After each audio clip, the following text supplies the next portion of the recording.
illuminating the grey pavement mottled with patches of dirty snow and slick black ice. Slushy puddles hug the curb, cringing away from the hissing, splashing car tyres. It takes all my concentration to keep my balance. My hands would be warmer if I jammed them into my coat pockets, but I need them free to steady myself on walls, fences, tree trunks, lampposts. I don't want to fall. And yet would it really be so terrible if I slipped on the ice? Wet jeans, a bruised bum. Not the end of the world. There are worse things. Far worse things. It's Sunday, the last exhale of the week. That uncomfortable pause before Monday when it all starts up again. This lonely pretense at life. Sunday has become a black dot on the horizon for me, growing larger each day. I'm relieved now it's almost over, and yet I'm already anticipating the next one. The day when I visit the cemetery and stand above their graves, staring at the grass and stone, talking to them both, wondering if they hear my inane chatter or if I'm simply talking into the empty wind. In burning sunlight, pouring rain, sub-zero temperatures or thick fog, I stand there, every week. I've never missed a Sunday yet. Sleet spatters my face, icy needles that make me blink and gasp. Finally, I turn off the high street into my narrow road, where it's more sheltered and the wind less violent. A rainbow assortment of overflowing bins lines my route, waiting for collection tomorrow at some ungodly pre-dawn hour. I turn my face away from the windows, where Christmas tree lights wink and blink, reminding me of happier Christmases. Before. Almost home. My little North London terraced house sits halfway along the road.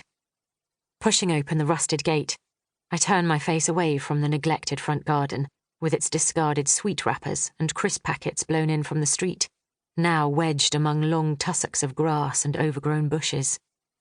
I thrust my frozen fingers into my bag until they finally close around a jagged set of keys.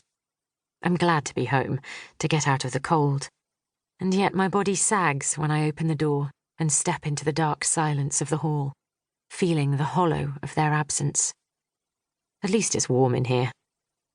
I shrug off my coat, kick off my boots, dump my bag on the hall table and switch on the light, avoiding my sad reflection in the hall mirror. A glass of wine would be welcome about now. I glance at my watch. Only 5:20. No, I'll be good, and make a hot chocolate instead. Strangely, the door to the kitchen is closed. This strikes me as odd, as I always leave it open. Perhaps a gust of wind slammed it shut when I came in. I trudge to the end of the hall and stop. Through a gap in the bottom of the door, I see that the light is on. Someone's in there. I catch my breath, feel the world slow down for a moment before it speeds back up. Could I have a burglar in my house? I cock my ear. A sound filters through. Humming. A child is humming a tune in my kitchen. But I don't have a child. Not anymore. Slowly, I pull down the handle and push the door, my body tensing. I hardly dare breathe.